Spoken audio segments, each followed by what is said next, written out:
जय श्री कृष्णा दोस्तों।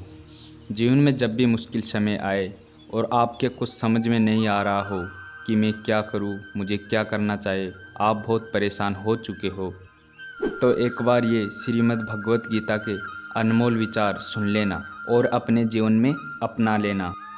श्री कृष्ण कहते हैं कि जिस प्रकार मनुष्य अपने पुराने वस्त्रों को त्याग कर नए वस्त्र को धारण करते हैं, ठीक उसी प्रकार हमारी आत्मा पुराने तथा व्यर्थ शरीर को त्याग कर नए भौतिक शरीर को धारण करती है। कौन क्या कर रहा है, कैसे कर रहा है और क्यों कर रहा है, इन सब बातों से आप जितना दूर रहोगे उतना ही खुश रहोगे।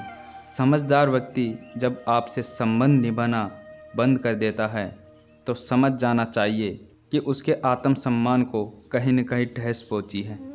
अहंकार, घमंड, क्रोध और निष्ठुरता ये अज्ञान से उत्पन्न हुए अवगुण हैं। इनका त्याग करने के बाद ही हम अच्छा इंसान बन सकते हैं। मोह उसी का करो जिस पर आपका अधिकार हो। जिस पर आपका अधिकार नहीं है उस पर मोह भी नहीं करना चाहिए। विषय वस्तुओं के बारे में सोचते रहने से मनुष्य को उनसे आसक्ति हो जाती है। उनमें हमें कामना यानी इच्छा पैदा हो जाती है और कामनाओं में विघ्न आने से क्रोध की उत्पत्ति होती है। जितना हो सके खामोश रहना ही अच्छा है, क्योंकि सबसे ज़्यादा गुनाह इंसान से उसकी जुबान ही करवाती है। भगवत गीता में श्री कृष्ण कहते हैं कि हे अर्जुन, जो मेरा स्मरण करते हैं या एकचित्त होकर मन से पूजा करते हैं तो मैं उसका व्यक्तिगत रूप से उनके कल्याण का उत्तरदायी लेता हूँ। और कहते हैं कि जो लोग भक्ति में श्रद्धा नहीं रखते वे लोग मुझे प्राप्त नहीं कर पाते। इसलिए जन्म मृत्यु के इस प्रकृति के चक्कर में आते रहते हैं। मौन रहना ही सबसे अच्छा उत्तर है किसी ऐसे व्यक्ति के लिए जो आपके शब्दों को महत्व नहीं देता है। किसी भी काम के लिए चिंता करना ठीक है, लेकिन इतनी चिंता भी नहीं होनी चाहिए कि वह काम ही बिगड़ जाए। अच्छी नीयत से किया गया काम कभी व्यर्थ नहीं जाता और उसका फल आपको जरूर मिलता है। श्री कृष्ण कहते हैं कि हे अर्जुन, मैं किसी का भाग्य नहीं बनाता, हर कोई अपना भाग्य खुद बनाता है। आप आज जो भी कार्य कर रहे हो उसका फल आपको कल प्राप्त जरूर होगा, और आज जो आपका भाग्य अच्छा या बुरा है वह आपके द्वारा पहले किए गए कर्मों का फल है। मनुष्य बुरा नहीं होता, उसके कर्म अच्छे या बुरे होते हैं, और जैसे मनुष्य के कर्म होते हैं वैसे ही फल की प्राप्ति होती है। तुम्हें सिर्फ अपने कर्म करने का अधिकार है, किंतु तुम कर्म के फलों के अधिकारी नहीं हो। सही कर्म वह नहीं है जिसके परिणाम हमेशा सही होते हैं, बल्कि सही कर्म वह है जिसके उद्देश्य कभी गलत ना हो। इस संसार में कोई भी सर्वगुण संपन्न नहीं होता, इसलिए कुछ कमियों को नज़रअंदाज करके रिश्ते बनाए रखिए। किसी और के जीवन की नकल करके जीने से अच्छा है अपने आप को पहचान कर जीना चाहिए। जब भविष्य खराब होने लग जाता है तो आपको अपने वर्तमान में ध्यान केंद्रित करने की आवश्यकता है। जीवन की सबसे बड़ी गलती वही होती है जिस गलती से हम कुछ सीख नहीं पाते हैं। जब हमारा मन कमज़ोर होता है तो परिस्थितियाँ समस्या बन जाती हैं, और जब हमारा मन स्थिर होता है तब परिस्थितियाँ चुनौती बन जाती है, और जब हमारा मन मजबूत होता है तो परिस्थितियाँ अवसर बन जाती है। मनुष्य की मानवता उसी वक्त नष्ट हो जाती है जब उसे दूसरों के दुखों पर हंसी आने लगती है। श्री कृष्ण कहते हैं कि हे भारतवंशी, शरीर में रहने वाले का वध कभी किया नहीं जा सकता, इसलिए तुम्हें किसी भी जीव के लिए शोक करने की आवश्यकता नहीं है।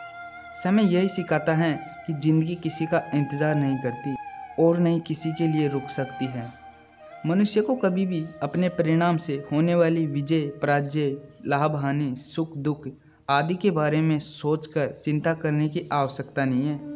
जो जितना शांत होता है वो उतनी गहराई से अपनी बुद्धि का प्रयोग कर सकता है। किसी की निंदा से घबराकर अपने लक्ष्य को कभी न छोड़े, क्योंकि लक्ष्य मिलते ही निंदा करने वालों की राय बदल जाती है। अगर आप बहुत ज़्यादा प्रसन्न हैं तो उसी वक्त ज़्यादा सावधान रहने की आवश्यकता है। जीवन में कभी भी किसी से तुलना मत करना। आप जैसे हो सर्वश्रेष्ठ हो। नकारात्मक विचारों का आना तय है, लेकिन यह आप पर निर्भर करता है कि आप उन्हें कितना महत्व देते हैं। हमेशा ये बात याद रखना, बेहतरीन दिनों के लिए बुरे दिनों से गुजरना पड़ता है। दुनिया में कोई भी चीज़ स्थायी नहीं है। इसलिए परिस्थितियों से घबराने की ज़रूरत नहीं है, क्योंकि वह बदलेगी ज़रूर। मुश्किलें केवल बेहतरीन लोगों के हिस्से में ही आती हैं, क्योंकि वही लोग उसे बेहतरीन तरीके से अंजाम देने की ताकत रखते हैं। कोई कुछ भी कहे, बस अपने आप को शांत रखना है, क्योंकि सूरज कितना भी तेज क्यों ना हो, समुद्र सूखा नहीं करते। जहाँ आपकी कोई कीमत नहीं, वहाँ रुकना अनुचित है। चाहे वो किसी का घर हो या मन, व्यक्ति जो चाहे वो बन सकता है, यदि वह विश्वास के साथ इच्छित वस्तु पर लगातार कार्य करे। जो लोग बुद्धि को छोड़कर भावनाओं में बह जाते हैं, उन्हें हर कोई मूर्ख बना सकता है। जैसे जल में तैरती नाव को तूफान उसे अपने लक्ष्य से दूर ले जाता है, ठीक वैसे ही इंद्रिय सुख मनुष्य को गलत रास्ते की ओर ले जाते हैं। कभी स्वयं को अपनी आत्म इच्छा से अपमानित ना करें, क्योंकि इच्छा स्वयं की मित्र भी होती है और शत्रु भी होती है। अपनी पीड़ा के लिए संसार को दोष मत देना, क्योंकि तुम्हारे मन का परिवर्तन ही दुखों का अंत है। हो सकता है हर दिन अच्छा ना हो, लेकिन हर दिन में कुछ अच्छा जरूर होता है। धैर्य रखना जरूरी है, क्योंकि कभी कभी जीवन में अच्छा पाने के लिए सबसे बुरे दौर से गुजरना पड़ता है। अहंकार और संस्कार में फर्क है, क्योंकि अहंकार दूसरों को झुकाकर खुश होता है और संस्कार स्वयं झुककर खुश होता है। सेवा सबकी करो, मगर आशा किसी से मत रखो, क्योंकि सेवा का मूल्य केवल ईश्वर ही दे सकता है। अकेले रहना तुम्हें वह भी सिखाता है कि वास्तव में तुम्हारे पास स्वयं के अलावा और कुछ भी नहीं है। जब परिवार के सदस्य अप्रिय लगने लगे और पराये लगने लगे, तो समझ जाना विनाश का समय आरंभ हो चुका है। जो आपका है वो आपको मिलकर ही रहेगा, फिर चाहे उसे छीनने के लिए पूरी कायनात एक क्यों ना हो जाए। प्रेम शरीर और सुंदरता को देखकर नहीं होता, प्रेम हृदय से होता है। किसी भी व्यक्ति को अच्छे से जाने बिना दूसरों की बातें सुनकर उसके प्रति कोई धारणा बना लेना मूर्खता है। जीवन में यदि खुश रहना है तो अधिक ध्यान उन चीज़ों पर दे जो आपके पास है, उस पर नहीं जो दूसरों के पास है। उस दिन हमारी सारी परेशानी खत्म हो जाएगी, जिस दिन हमें यकीन हो जाएगा कि हमारा सारा काम ईश्वर की मर्जी से होता है। जो अच्छा लगे उसे ग्रहण करो और जो बुरा लगे उसका त्याग करो, फिर चाहे वह विचार हो या कर्म हो या मनुष्य हो। बुराई बड़ी हो या छोटी, हमेशा विनाश का कारण ही बनती है, क्योंकि नाव में छेद छोटा हो या बड़ा, नाव को डुबा ही देता है। आप वापस भूतकाल में तो नहीं जा सकते और शुरुआत को नहीं बदल सकते, लेकिन आप जहाँ हो वहीं से शुरू कर सकते हैं और अंत को बदल सकते हैं। जब उम्मीद टूटने लगे और कोई भी रास्ता दिखाई ना दे, तो एक बार भगवत गीता की शरण जरूर ले लेना। जय श्री कृष्ण। धन्यवाद।